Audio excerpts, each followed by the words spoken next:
the truth about indigenous people, the 400-year slavery myth, and how we got here. Hey everyone, welcome back to the channel. Today we're taking on a huge topic that's been misunderstood for centuries.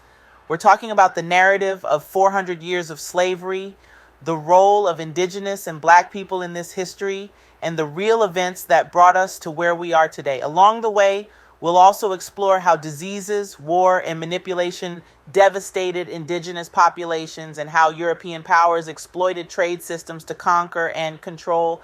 Let's start with the timeline. Before the transatlantic slave trade and colonization, the world looked very different. Indigenous peoples in the Americas were thriving. Tribes like the Maya, Aztec, and Inca in the south and the Cherokee and Iroquois in the north had advanced societies with languages, trade routes, and governance systems. Over in Africa, powerful kingdoms like Mali, Songhai, and Benin dominated trade and influence. These were communities built on wealth, culture, and strength long before Europeans arrived. When Europeans came into the picture in the late 1400s, they brought more than just curiosity. They brought devastation. Smallpox, measles, and other diseases killed up to 90% of indigenous populations in the Americas. Entire tribes were wiped out, making it easier for Europeans to take over. This loss of life, combined with deception, forced treaties, and violence, paved the way for European colonization. But what about the slave trade? Here's where things get complicated. Both African and indigenous peoples had systems of war and trade before Europeans arrived. In many cases, prisoners of war were enslaved, but it was not the same as what the Europeans turned it into. In African and indigenous cultures, enslaved people were not property for life. They could gain freedom, marry, and hold certain rights. Europeans took this concept and twisted it into chattel slavery, where people became property stripped of all humanity. Europeans exploited existing rivalries within tribes and kingdoms. They offered weapons and goods in exchange for prisoners of war. Some leaders willingly traded their enemies, while others were deceived or coerced into participating in a system that would later destroy their communities. This raises a tough question. Were those leaders responsible for the suffering of their people, or were they victims of manipulation and greed? It's a complex issue, and I want to hear your thoughts in the comments. While African kingdoms and indigenous tribes were being exploited, America's political landscape was also taking shape. The early political parties in the United States had very little to do with advocating for indigenous or black peoples. The Federalist Party, Democratic Republican Party, and Whig Party were more concerned with land, economic power, and maintaining their dominance. The Democratic Party of the 1800s defended slavery, while the Republican Party was founded in 1854 to oppose its expansion. These political parties weren't about inclusion, they were about control.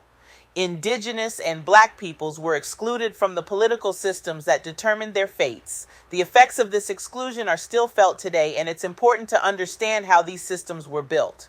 Now let's address the 400-year slavery narrative. It's often said that black people were enslaved for 400 years, but if we look at the historical timeline, slavery in the U.S. lasted about 246 years, from 1619 to 1865. So where does the 400-year figure come from?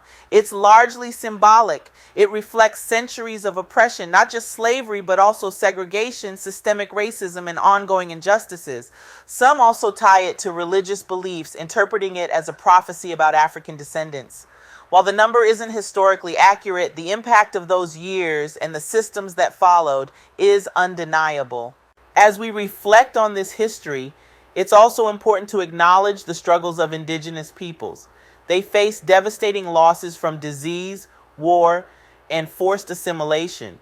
Their languages, traditions, and identities were stripped away, leaving many tribes fighting to preserve what's left of their culture. So where do we go from here? For black and indigenous peoples, reclaiming identity starts with learning the truth. This means diving into your ancestry, connecting with your tribal or African roots, and learning the languages, traditions, and customs that were stolen from your ancestors. It also means advocating for recognition, whether through tribal membership, land claims, or cultural preservation. Reclaiming identity isn't just about the past, it's about shaping the future. It's about ensuring that our voices are heard in every space we enter, from politics to culture to education. History is complicated, but it's also powerful. By understanding the real timeline of events and the systems that shaped our world, we can break free from myths and reclaim our narratives. Thank you for watching this deep dive into history and identity. If you found this video valuable, don't forget to like, share, and subscribe. Let's keep the conversation going in the comments. What's your take on the 400-year narrative? And how do you think we can reclaim our histories? I'm excited to hear from you.